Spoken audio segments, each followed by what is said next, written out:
이번 시간에는 2022년 이민년 호랑이해를 맞이해서 쥐띠들의 운세를 알아보도록 하겠습니다. 물론 띠만 가지고 그 사람의 전체적인 1년 운세를 다 정확하게 파악하기는 좀 어려운 점이 있습니다.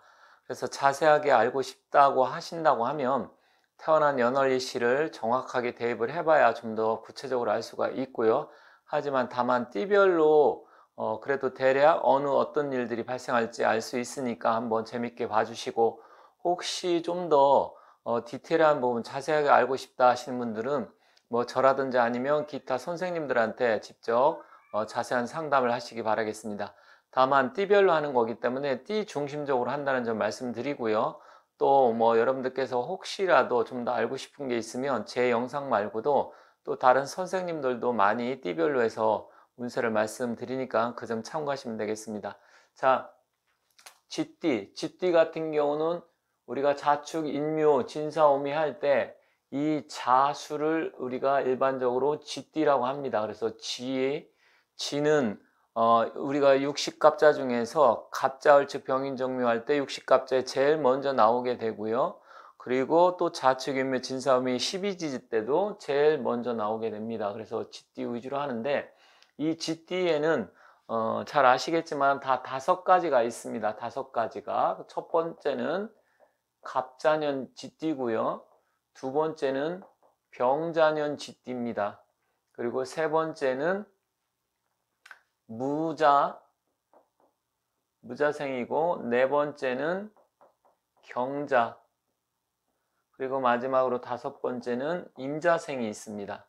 그래서 이 띠로 보면 다 쥐띠긴 하지만 하늘의 기운인 천간에 따라서 약간의 차이점이 있습니다. 그래서 그 점을 일단 우선 먼저 참고하시면 좋을 것 같고요.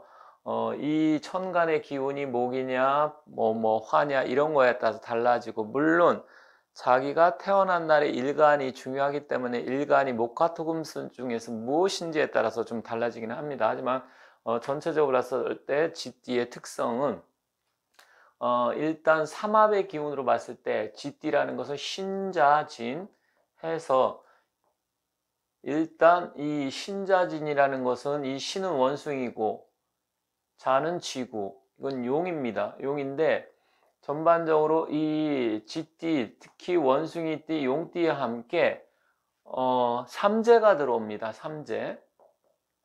삼재가 이민년서부터 이민, 계묘, 갑진에서 이렇게 3년 동안 삼재가 들어옵니다. 그래서 쥐띠의 특징 중에 하나가 삼재가 들어온다. 물론 삼재가 들어온다 그래서 무조건 나쁜 건 아닙니다. 이제 선생님마다 삼재의 기운에 대해서 좀 약간 차이점이 있지만, 공통적으로 하늘의 재앙인 천재, 또 사람의 재앙인 인재, 그리고 땅의 기운 지재, 이렇게 해서 그것을 천인지 삼재라기도 하고요. 또 다른 의미로 해서 뭐 풍재라든지 자연재해 이런 것도 또 삼재로 보시는 분들 있습니다. 하지만 가장 중요한 것은 삼재 중에서, 천인지 중에서 일단 인재, 사람의 인재인 이 삼재 팔란이라고 있는데 주로 이 인재가 가장 많이 작용을 한다는 점 참고하시면 되겠습니다. 그래서 쥐띠는 일단 삼재가 들어오지만 삼재라고 해서 무조건 나쁜 게 아니다. 이 인묘질이라는 것은 동방목국의 기운으로 해서 이 목기가 중요하게 자기한테 필요한 기운인 사람한테는 비록 삼재지만 괜찮습니다. 다만 이 쥐띠를 말씀드리긴 하지만 이 신은 2022년 이민년과는 봤을 때 인신충의 기운이 있기 때문에, 이 인신충이라는 건 뭐냐면 충돌의 기운이기도 하지만 이건 역마의 기운입니다. 역마. 그래서 역마는 이동과 변동, 출장, 뭐 해외를 간다든지 아니면 이직을 한다든지 이사를 한다든지, 그래서 그러한 기운이 강한 한 해가 이 쥐띠한테는 들어올 것이다. 물론 원숭이띠보다는 좀 약합니다. 원숭이띠는 직접적으로 부딪히는 것이고요. 이 쥐띠나 용띠는 거기에 따라서 같이 딸려 들어가는데, 물론 이 자는 이 신자진 삼합의 기운으로 봤을 때 가장 왕성한 제왕의 기운이긴 하지만 직접적인 충이 아니기 때문에 일단 원숭이띠보다는 좀 덜하지만, 그렇다고 하더라도 쥐띠 역시 한 해가 굉장히 바쁘고 이동과 변동이 굉장히 많은 한 해가 될 가능성이 크다라는 점이 특징적이다, 이렇게 이해하시면 되겠습니다. 물론 이 갑자생, 병자, 무자, 임자에 따라서 좀 다르긴 합니다. 하지만 전반적으로 이민년에는 어떠한 일들이 발생할 가능성이 크냐, 그 부분에서 삼재의 영향도 있다. 다만 삼재의 영향이지만 어떤 사람은 복삼재, 악삼재 이렇게 말씀하시는데, 물론 사주의 구성에 따라서는 이게 복이 될 수도 있습니다. 또 나한테 악재가 될 수도 있고요. 하지만 삼재 기운 자체가 좋은 의미는 아니기 때문에 그러한 뜻으로 봤을 때는 좀 주의할 건 주의하되, 그렇게 삼재 때문에 완전히 문제가 되는 건 아니다, 이렇게 정리하겠습니다. 자, 이번에는 두 번째는 뭐냐면, 이민년 보면 이 이민이란 뜻은 이거는 수의 기운입니다. 수의 기운이고 이건 목의 기운입니다. 그럼 결론적으로 임수가 인목을 생하는 수생목의 기운인데, 그러면 쥐띠 입장에서는 이 쥐띠들한테는 두 가지, 이 임수의 기운과 인목의 기운이 오는데, 결국 쥐띠 입장에서 천간의 기운은 수기 때문에 결국 같은 비견 겁재의 기운이 들어오는 겁니다. 그래서 나하고 같은 기운과, 이것은 상관, 식신 상관의 기운인데, 목은 수 입장에서는 내가 생해주는 기운이죠. 그렇다고 하면 생한다는 것은 내가 무엇인가를 해보려고 하고 주고 이런 얘기가 됩니다. 그래서 쥐띠들 입장에서는 아까 삼재의 기운으로 봤을 때도 이동과 변동이 많고 한 해 분주한 한 해가 될 가능성이 큽니다. 그렇다고 하면 그게 나타나는 게 굉장히 다양하게 나타날 수 있는데, 일단은 뭔가 이 겁재운이 들어오니까, 비견겁재가 들어온다는 것은 나의 기운이 강해질 수는 있다. 강해질 수는 있지만 한편으로 이거는 또 재물의 기운을 극하는 기운이 되기 때문에 돈 같은 게 생각 외로 내가 어떤 일을 할 때 좀 비용이 많이 나간다든지, 아니면 주변 사람들한테 돈을 빌려주고 잘 못 받는다든지 그렇게 할 가능성도 있고요. 또 손재가 발생할 수도 있기 때문에 그러한 부분은 좀 주의가 필요하다.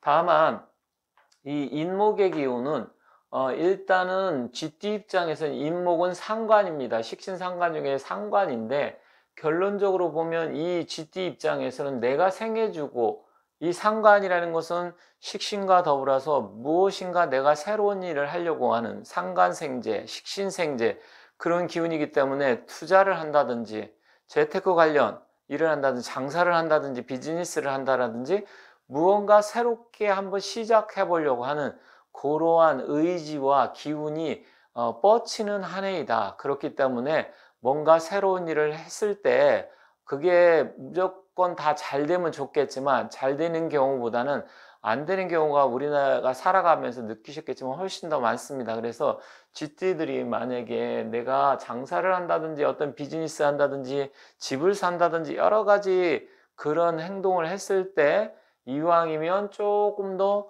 주의를 해야 된다, 이렇게 보시면 됩니다. 그래서 두 번째는 뭔가 새로운 일 시작할 때 일단은 겁재가 들어오기 때문에 재물 손재가 같이 발생할 가능성이 있어서 그러한 부분을 좀 주의해야 된다, 이렇게 두 번째로 말씀드리겠습니다. 자, 세 번째는 조객살이 들어옵니다. 조객살, 상문조객이라는 게 있는데, 상문살과 조객살은 약간 차이가 있습니다. 물론 큰 틀에서는 비슷합니다. 상갓집을 방문한다든지 상을 당할 수 있다든지 그런 건데, 이 조객이라는 거, 우리가 근조, 여러분들 잘 아시죠? 이 조객이라는 것은 누가 돌아가셔서 객을 맞이한다, 아니면 내가 문상을 간다. 이제 문상 가는 쪽이 상문이고, 조객은 내가 손님을 맞이하는 쪽으로 주로 얘기하는데, 이 쥐띠들은 이민년 호랑이 해에는 조객살이 들어옵니다. 조객살. 이 조객살이라는 것은, 이 조객살이 들어오게 되면 상갓집에 갔을 때, 특히 내가 몸이 건강하고 좀 왠지 꺼림직하게 가고 싶지 않을 때 간다고 하면 거기 가서 음식을 먹고 탈이 난다든지, 안 좋은 쪽으로 하면 귀신이 붙어오는 경우도 있다고 합니다. 제가 상담한 사람 중에는 상갓집 갔다 와서 2, 3일 후서부터 꿈을 좀 굉장히 안 좋은 꿈을 꾸고 계속해서 심리적으로 불안하고 굉장히 뭐 악몽에 시달리고 막 그런 적이 있어서 제가 상담을 한 적이 있는데, 물론 그런 경우가 다 그렇지는 않습니다. 많지는 않겠지만 어쨌든 부정을 탈 수가 있습니다. 그래서 혹시 쥐띠가 부득이 내가 잘 아는 사람이라 그러면 특별하게 안 가면 안 되는 그런 상황이라면 상갓집을 가셨을 때 좀 그것을 액땜을 하는 방법 중에 소금을 조금 왕소금을 가지고 가고요. 거기다 고춧가루를 조금 섞어 가지고 가서 비닐봉투에 담아서 놓고 나오면서 신발 위에 발 위에다가 3번 정도 이렇게 해서 뿌려 가지고 좀 애군을 떨치면서 돌아오고, 또 사우나 같은 데 가가지고 속옷을 가져가서 갈아입고 들어가는 방법이 있습니다. 물론 뭐 그런 거 저런 거 안 믿는 분은 안 하셔도 됩니다. 하지만 그게 일종의 액땜을 하고서 애군을 퇴치하는 방법. 소금 같은 경우는 우리가 여러분들 아시겠지만 소금 같은 경우는 상처 같은 거 났을 때 되면 엄청나게 시라렵죠. 그리고 그 고등어라든지 고기를 상하지 않게 하는 그런 것도 있고, 또 부종을 소멸시킨다든지 애군을 퇴치하는 그러한 의미가 있기 때문에 소금으로 하시는 겁니다. 그래서 그렇게 하시는 것도 하나의 방법이고, 또한 여행 같은 데 갔을 때 여행을 가게 되면 왠지 특히 이 호랑이 날 아니면 음력으로 인월이니까 양력으로 2월이 되겠죠. 그 2월 달에 2022년 봄에 2월에 쥐띠들은 가급적이면 안 움직이는 게 좋겠다. 어디 여행이라든지. 그리고 또 어디 간다든지 그것도 좀 문제가 될 수 있지만, 새로운 일, 계약이라든지 아니면 기타 자기가 어떤 일, 좋은 일, 경사스러운 일 이런 거 할 때는 가급적이면 조객살이 들어오는 해와 달이기 때문에 그거를 조금 피하시는 게 좋고요. 특히 이 병자생은 왜 그러냐면, 자, 병자년 쥐띠가 된다든지, 이건 연입니다.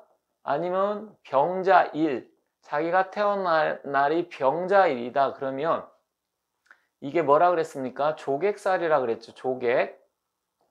그러면 두 가지가, 연과 일이 같이 두 개가 겹치는 분은 훨씬 더 주의를 해야 되는데, 왜 그러냐면 이 임이 임인년이기 때문에 이 병과 임은 서로 또 상충살이 되잖아요. 그죠? 상충살에다가 이 조객살이 들어오고, 그리고 쥐의 날이든 쥐의 띠든, 그럼 서로 수생목은 되겠지만 이 하늘의 기운에서 상충이라는 것은 서로 부딪히고 깨진다는 소리잖아요.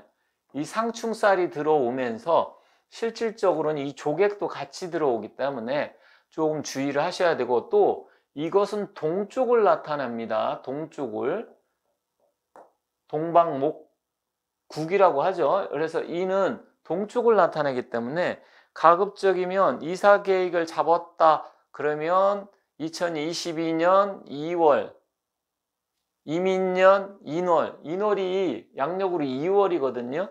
2월에 가게 되면 더군다나 두 가지가 겹치게 되기 때문에 주의하셔야 되고, 특히 병자일생이나 병자년생 좀 주의하고, 이 두 가지가 겹치는 분은 훨씬 더 그 부분에서 주의하시고, 2022년 양력으로 2월 달은 가급적이면 중요한 일이라든지 그런 건 좀 안 하시는 게 좋다, 이렇게 정리하겠습니다.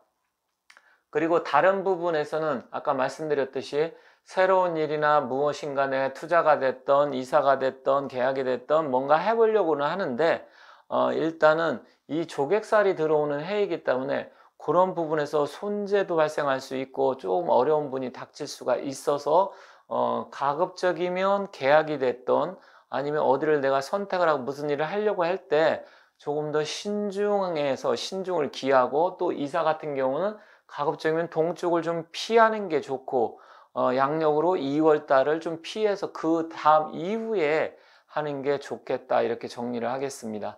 그래서 만약에 여러분들께서 혹시 이동과 이사를 내가 필히 해야 된다, 할 수밖에 없다 그러면 양력으로는 8월경이고 음력으로는 신유술 해자축일 때 신월이기 때문에, 음력으로는 그 신월은 7월이고 양력은 대략 8월이 되는데, 그때는 확실한 이동수가 생길 수 있기 때문에 그때 하시는 게 좋고, 다른 띠보다는 병자생이 조금 더 주의를 하셔야 되겠다. 물론 뭐 임자생이나 경자생은 특별한 무자생까지 뭐 특별한 문제는 없습니다. 그런데 갑자생이라든지 갑자생은 왜 그러냐면 이 이민년이 들어오면 결론적으로 따지면 갑자나 이민이나 거꾸로 보면 똑같습니다. 똑같기 때문에 사주가 신강하신 분들한테는 오히려 재물 손재가 조금 커질 수 있는 그런 부분이 있고, 이 병자생이나 병자일에 태어난 사람은 특히 여성분 같은 경우는 이 편관이잖아요. 병한테는 편관의 기운으로 일간하고 좀 다른 개념이긴 하지만, 만약에 병자일에 태어났다 그러면 일단 남자 문제나 아니면 관송사 문제 이런 것도 발생할 가능성이 있으니까 그러한 부분까지 좀 유의를 하셔야 되겠습니다. 그래서 오늘은 이 쥐띠들 이제 전체적으로 조금씩 다르긴 하지만 통틀어서 말씀을 드렸고요. 특히 이제 병자생을 조금 더 깊게 주의 있게 말씀을 드렸는데, 일단 세 가지 삼재의 기운이 들어오고요. 그리고 투자라든지 뭐 이런 거 어떤 새로운 일을 했을 때 손재나 이런 거 좀 주의하시는 게 좋고, 세 번째는 저 조객살의 기운이 들어오기 때문에 상갓집이는 가급적이면 안 가는 게 좋겠다. 그리고 본인이 형제들이 쥐띠라든지 또 아니면 주위에 쥐띠가 많은 사람들이 있으면 그 기운이 좀 더 강해져서 훨씬 더 이런 일이 발생할 가능성이 크니까 그 부분을 좀 유의하시면 좋겠습니다. 그리고 나머지 좀 더 구체적인 내용은 일단 제 영상과 또 다른 선생님 영상이 조금씩 다를 수가 있기 때문에 비교해서 한 번씩 보시기 바라고요. 좀 더 자세한 내용은 각자 전문가한테 상담을 해서 좀 더 세밀하게 상담을 받아보시기 바라겠습니다. 어쨌든 2022년 한 해 쥐띠 여러분들 모든 일 소원 성취하시고 좋은 일 많이 생기시고 건강하시고 또 대박 나시기 진심으로 기원 드리도록 하겠습니다. 감사합니다.